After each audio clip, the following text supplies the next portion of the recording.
Gaza में strike, Hamas पर कहर, बरसा सैकड़ों टन बारूद, हमास के ठिकाने नेस्तनाबूद। युद्ध विराम टूटा, गाजा पर कहर टूटा।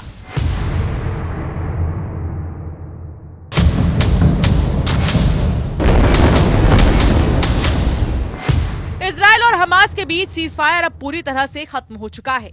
इजरायली सेना ने गाजा पट्टी पर जबरदस्त हवाई हमले शुरू कर दिए हैं। इजरायल के प्रधानमंत्री नेतन्याहू और रक्षा मंत्री ने सेना को बहुत बड़ा एक्शन करने का आदेश दिया है। आज सुबह सुबह इजरायल ने एक साथ करीब 35 ठिकानों पर हमला किया, जिसमें करीब 350 लोगों के मारे जाने की खबर है। हमला खान यूनिस और जबालिया में किया गया है। इसके अलावा भी और भी ठिकाने हैं जहां पर इजरायल ने अचानक हमलों को अंजाम दिया। इजरायल का कहना है कि उसने ये हमला इसीलिए किया क्योंकि हमास बंधकों को रिहा करने से लगातार इनकार कर रहा था और अमेरिका के प्रस्तावों को भी ठुकरा दिया था। इस ताजा हमले में सैकड़ों लोग घायल हैं। उधर व्हाइट हाउस ने कहा है कि इन हमलों से पहले इजरायल ने अमेरिका से सलाह मशवरा किया था।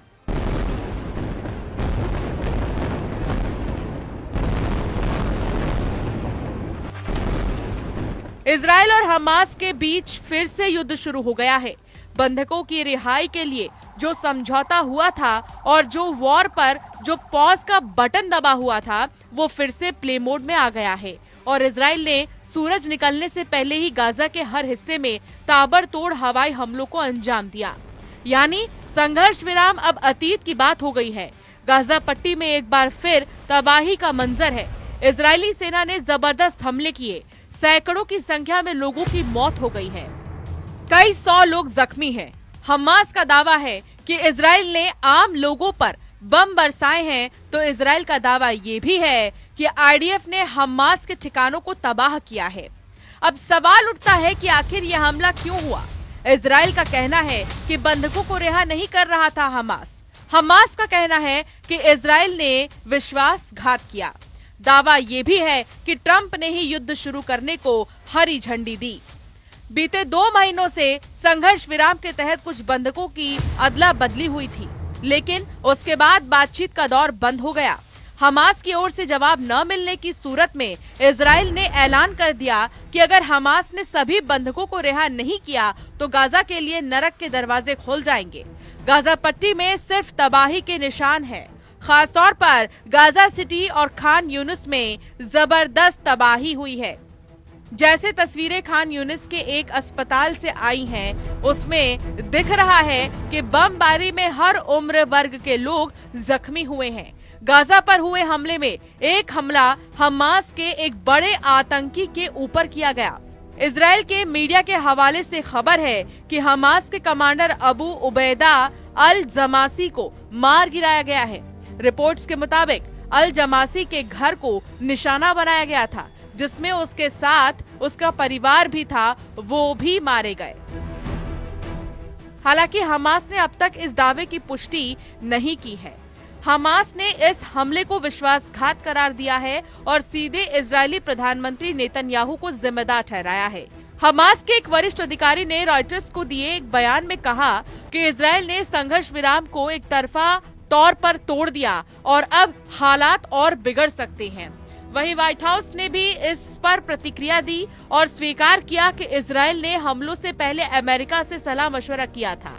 और खबर ये भी है कि ट्रंप ने ही युद्ध को फिर से शुरू करने पर मुहर लगाई और उसी के बाद उत्तरी गाजा से दक्षिणी गाजा तक सिर्फ और सिर्फ बम की आवाज सुनी जाने लगी।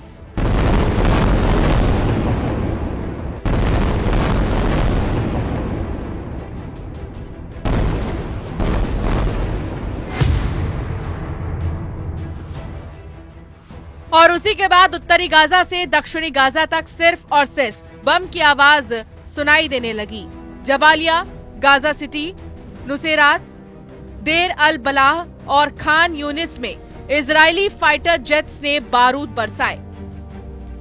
इजरायली सेना का कहना है कि ये सिर्फ शुरुआत है और अगर हमास ने बंधकों की रिहाई नहीं की तो हमले को और तेज किए जाएंगे।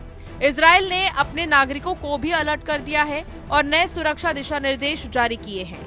आईडीएफ ने कहा है कि 2 बजे रात से गाजा से सटे इलाकों में सुरक्षा व्यवस्था कड़ी कर दी गई है और वहां स्कूलों और सार्वजनिक जगहों पर गतिविधियों पर रोक लगा दी गई है। युद्ध विराम का पहला फेज चल रहा था। हमास बंधकों की रिहाई नहीं कर रहा था। इजराइल हमास में बात भी नहीं हो रही थी। 12 मार्च को इजराइल ने गाजा की सीमाएं सील की। गाजा में राहत सामग्री की सप्लाई रुक गई।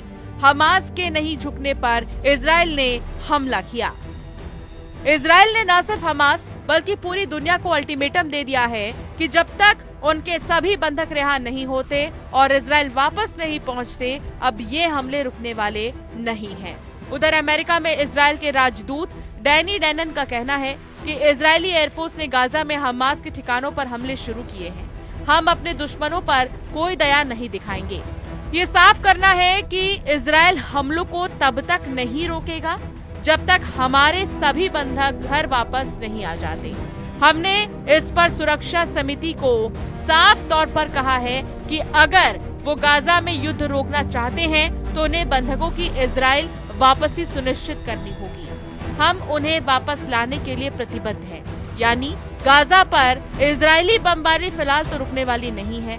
2 महीने बाद एक बार फिर गाजा पट्टी में हमले हुए हैं तो जाहिर है इजराइल को एक बार फिर कई मोर्चों पर युद्ध उसी मोड़ में लड़ना होगा जिस तरह से 2 महीने पहले लड़ाई चल रही थी। लेकिन इन 2 महीनों में इजराइल के साथ हमास, हिजबुल्लाह, हूथी और ईरान समर्थित बाकी मिलिशिया को मौका मिला है कि वो अपने हथियार के गोदाम को मजबूत कर सके। ऐसे में अब जब युद्ध शुरू हुआ है तो माहौल फिर से बारूदी होने वाला है। गाजा पट्टी में इजराइल के अब तक के सबसे बड़े हमले के बाद हमास ने इजराइल को बहुत बड़ी धमकी दे दी है। हमास के कमांडर इज्जत अल रिश्क ने कहा है कि इजरायली हमले से उनके कब्जे में मौजूद बंधकों की जान खतरे में है और ये उनके लिए मौत की सजा जैसा है।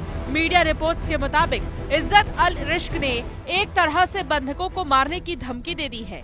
उसने कहा है कि नेतन्याहू का फिर से युद्ध शुरू करने का फैसला कब्जे में लिए गए कैदियों की बलि चढ़ाने और उन्हें मौत की सजा देने जैसा है।